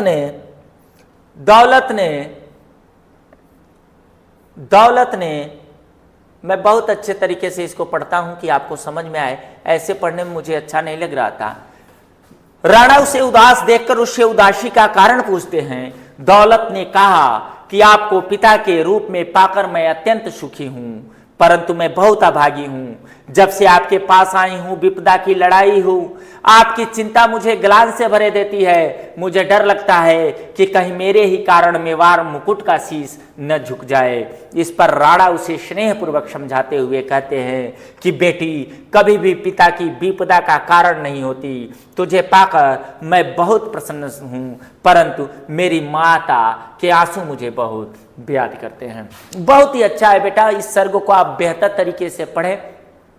7 सर्ग है, 7 को बेहतर तरीके से पढ़ें और राणा के निश्चित रूप से चरित्र चित्रण को आप तैयार करें। अगले सेट में भी था, इस सेट में भी है। मैं आपके समय को जाया नहीं करना चाहता, बेकार नहीं करना चाह रहा, इसलिए मैं अपने अगले प्रश्न के तरफ बढ़ता हूं जो जीवन परिचय के तरफ चल रहा है। और निश्चित रूप से आप पाएंगे, मैंने पहले वीडियो में कहा था कि 7 वीडियो में यदि 2 को कॉमन कर दिया जाए तो भी हम 14 और 2 वो भी कम से कम 16 से 20 जीवन परिचय तैयार करने वाले हैं। आपको इतना करने की आवश्यकता नहीं। किसी 3 गद्य के और किन्हीं 3 पद्य के लेखकों का आप जीवन परिचय याद करें, निश्चित रूप से वो आएगा। और इस पे मेरा एक वीडियो भी बहुत जल्द आएगा। निम्नलिखित लेखकों में से किन्हीं का जीवन परिचय देते हुए उनका रचनाओं का उल्लेख करना है। जयशंकर हैं, भगवत शरण उपाध्याय, रामधारी सिंह दिनकर और जयप्रकाश भारती। यहाँ भगवती शरण उपाध्याय जी का दिया गया है। अगले बार जयशंकर प्रसाद का शायद दिया गया था। भगवती शरण वर्मा का जन्म 1910 बलिया में हुआ। जो मुख्य बातें हैं बेटा इस जीवन परिचय की मैं वो बताता हूं, और हम क्या आखिर मिस्टेक हो रहा है जो वापस आ रहे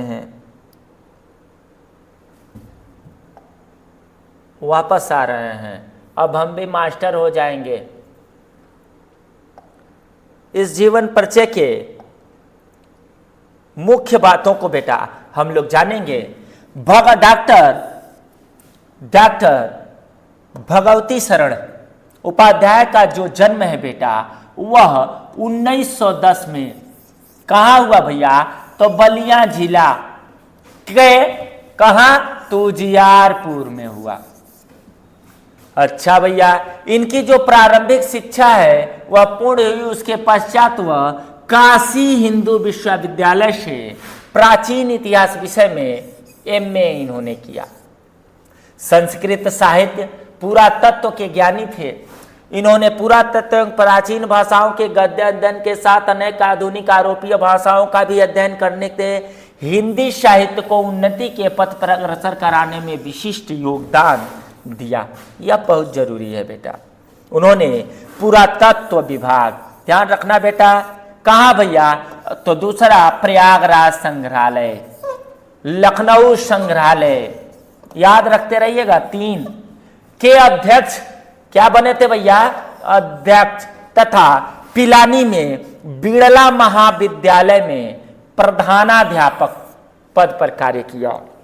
विश्वविद्यालय में इन्होंने प्राचीन इतिहास विभाग में प्रोफेसर पद ग्रहण किया। तथा अध्यक्ष पद पर कार्य करते हुए वहीं से अवकाश इन्होंने लिया। आप देख रहे हैं कितने कार्यों को इन्होंने हिंदी साहित्य को बढ़ावा देने के लिए किया और अंत में निश्चित रूप से हिंदी साहित्य की ही सेवा करते हुए यह 1982 में मॉरिशस में इनका स्वर्गवास हो गया।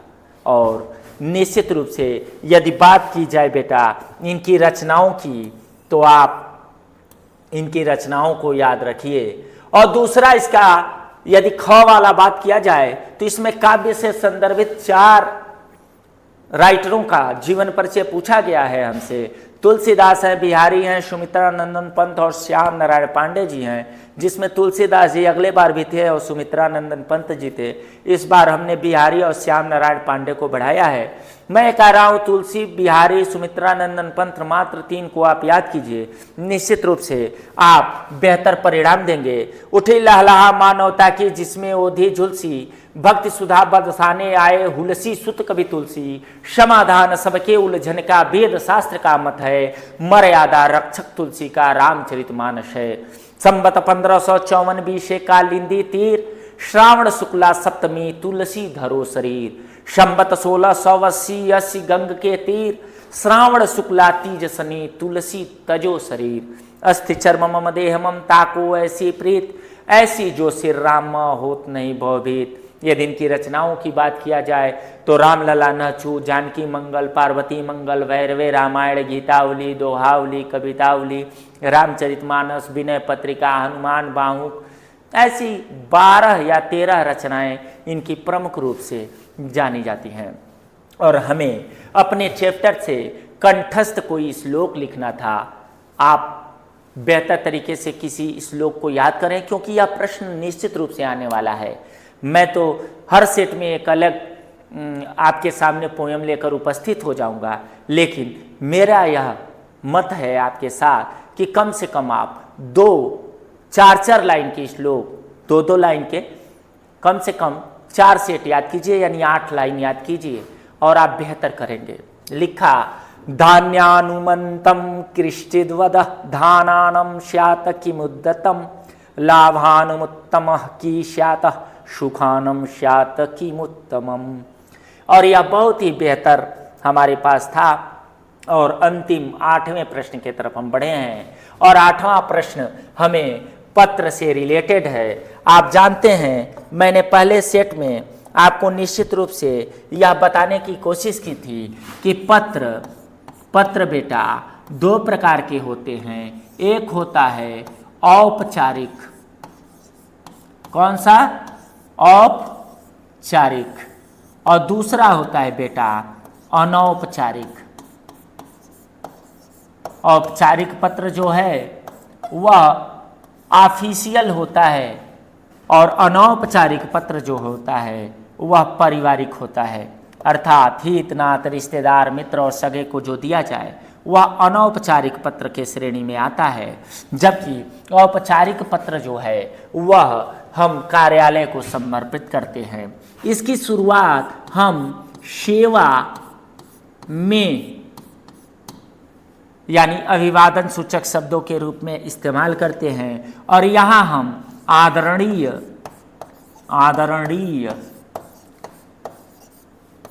प्रिय, स्नेहिल आदि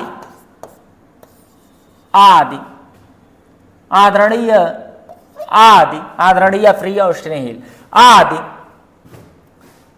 शब्दों के साथ इसका शुरुआत करते हैं। चूंकि यहाँ प्रिंसिपल के पास, प्रधानाचार्य के पास पत्र लिखना है तो आपने लिखा भी है, परीक्षा भवन पत्र लिखित गाजियाबाद दिनांक इतना, सेवा में श्रीमान प्रधानाचार्य महोदय, विद्या शिशु निकेतन गाजियाबाद, विद्या विषय, क्या विषय? विद्यालय में खेलकूद सामग्री को ध्यान में दिलाते हुए। और यह निश्चित रूप से पत्र के लिए आप फॉर्मेट पढ़ा जाएगा और पत्र को बेहतर तरीके से सीखा भी जाएगा। और मुझे पूर्ण विश्वास है कि आप पत्र बेहतर तरीके से लिखते भी होंगे। थोड़ी बहुत यदि पत्र से आपको कोई कन्फ्यूज़न आएगी तो निश्चित रूप से आने वाली हमारी जो वीडियो है वह उसमें सहायक सिद्ध होगी। बात करते हैं 9वें प्रश्न के तरफ, जिनमें से हमें किन्हीं 2 प्रश्नों के उत्तर देने हैं संस्कृत में और 4 प्रश्न पूछे गए हैं। पहला प्रश्न है बेटा दान कस्य मित्र भवति। दूसरा प्रश्न है बेटा विद्या केन वर्धते। सब आसान आसान प्रश्न। वाराणस्याम कुत्र मरणम मंगलम भवति, कहाँ का मरना मंगलकारी है, पहले ही वीडियो में हमने बात किया था। और चौथा है चंद्रशेखर स्वपितु नाम की अकथयत। चंद्रशेखर आजाद जी अपने पिता का नाम क्या बताते हैं? चंद्रशेखर आजाद जी अपने पिता का नाम स्वतंत्रता बताते हैं। मरना बनारस का मंगलकारी है। विद्या अभ्यास से आती है बेटा, और निश्चित रूप से मरिष्यतः दान मरिष्यतः मित्र भवति। उत्तर भी पढ़ लेते हैं। दानम मरिष्यतम मित्रम भवति, विद्या अभ्यासेन वर्धते, वाराणस्याम मरणम मंगलम भवति, चंद्रशेखर स्वपितु नाम स्वतंत्र इति अकथयत। और मुझे पता है कि आप इस प्रश्न को बेहतर तरीके से करेंगे। और आज का हम आखिरी प्रश्न के तरफ चलते हैं, जो 10वां नंबर का प्रश्न है और हमें निबंध लिखने के लिए मिलेगा। निबंध के लिए हमें 4 ऑप्शन मिले हैं, यहाँ 5 मिले हुए हैं। मेरा प्रिय साहित्यकार, वृक्षधरा के आभूषण, राष्ट्रीय एकता, बेरोजगारी, समस्या और समाधान, और 5वां है बेटा, 5वां है बाबू मोबाइल फोन, वरदान या अभिशाप। हमसे तो पूछेगा तो हम अभिशाप ही कहेंगे। कुछ मायनों में वरदान है, लेकिन निश्चित रूप से यह मोबाइल के आ जाने के बाद जिस प्रकार से लोगों का रील के प्रति रुझान गया है, उसने लोगों के रियलिटी को ही समूह नाश कर दिया है, खत्म कर दिया है। रील निश्चित रूप से आने वाले समय के लिए व्यथा है, कष्ट है। मेरी एक कविता है, मैं उसी के साथ इसे खत्म करूंगा, कविता के साथ ही। लेकिन मैं पहले आपको यह बताना चाहता हूं कि निबंध लिखने के लिए, जैसा कि मैंने पहले ही सेट में बताया कि 3 चीजें हमें बेहतर तरीके से जाननी होंगी। कि सबसे पहले किसी भी निबंध को लिखने के लिए हम पहले नंबर पे प्रस्तावना को स्थान देते हैं, प्रस्तावना। दूसरे नंबर पे हम उस विषय वस्तु से, यानी इस 5 में से जो भी विषय वस्तु हम चुने, उन विषय वस्तुओं से और इस प्रस्तावना की सहायता से हेडिंग्स बनाते हैं और इसकी शाखाओं को डेवलप करते हैं। हम चाहें तो 3, 4 या शब्दों के हिसाब से हम इनको शाखाओं में बांट सकते हैं, अर्थात इनको हम शीर्षक देकर और अपने निबंध को आगे बढ़ा सकते हैं। और सबसे लास्ट में हम उपसंहार या निष्कर्ष लिखते हैं, उपसंहार या निष्कर्ष लिखते हैं। देखते हैं, यहाँ देवरिया कोचिंग क्लासेस जो है वह आपके हर कदम पे साथ खड़ा है। देखिए जावेद सर का मेहनत, निश्चित रूप से उन्होंने यह निबंध भी यहाँ तैयार कर दिया है। और इन्होंने तैयार किया है जो निबंध, वो मैं आपको एक बार दिखाते चलता हूं। यहाँ उन्होंने प्रस्तावना हेडिंग दिया है, जिसको मैं बता रहा था। प्रस्तावना यहाँ से यहाँ तक आया, फिर उन्होंने एक हेडिंग यहाँ, फिर उन्होंने यहाँ से इसे बांटा। आप देख रहे होंगे 3 जगह। फिर मैं नीचे बढ़ता हूं और ये नीचे तक आए हैं और यह पहुंचे हैं। और इन्होंने भी फोन को ही टारगेट किया है, फोन पे ही निबंध लिखा है। निश्चित रूप से आप बेहतर निबंध लिखेंगे। आइए, आशा ही नहीं पूर्ण विश्वास है कि आप हमारे पहले और दूसरे वीडियो को देखकर लाभान्वित अवश्य हुए होंगे। रही बात, मैं अभी आपको रील की चर्चा कर रहा था कि रील किस तरीके से रियलिटी को समाप्त कर रहा है। उस पर मैं मेरे ही द्वारा, यानी पुष्कर तिवारी के द्वारा ही लिखित जो कविता है वह आपके सामने प्रस्तुत करता हूं कि पीर का पर्वत नहीं, अब दर्द का दानव छिपा है। पीर का पर्वत नहीं, अब दर्द का दानव खड़ा है, हो के बेवस रील से आज मानव ही खड़ा है। रोटियां रोजी नहीं, अब कहानी और है, रील के इस दौर में बेवस लाचारी और है। अब किसी की हत्या भी रील लगती है हमें, गौर से देखो जरा तो यह निशानी और है। अरे देखता हूं मैं जिधर भी है कहानी एक सी, लुट गई है सभ्यता और मिट गई है संस्कृति। खो के अपने वस्त्र को वे खड़े हैं गर्व से, जिनको रब ने दे के भेजी थी जवानी एक सी। तो रील ने मारा रियल को और बेवस है मनुज, घर में सारे कष्ट व्यापक रील में कुछ और है। तो रील का मानव रियल की हत्या करके है खड़ा, पीर का पर्वत नहीं अब दर्द का दानव खड़ा है, हो के बेवस रील से आज मानव ही खड़ा है। आशा ही नहीं पूर्ण विश्वास है कि आप बेहतर तरीके से देवरिया कोचिंग सेंटर के इस प्लेटफॉर्म से जुड़कर अपने आप को, अपने अंदर एक अलग प्रकार के आत्मविश्वास को जागृत करना सीख गए होंगे। और मुझे पूर्ण विश्वास है कि आपके साथ मैं मिलकर निश्चित रूप से इस बार यूपी बोर्ड के एग्जामिनेशन में इतिहास रचने वाले हैं। आइए पुनः हमारी मुलाकात होगी सेट नंबर 3 में। तब तक के लिए आप सभी को नमस्कार, बाय।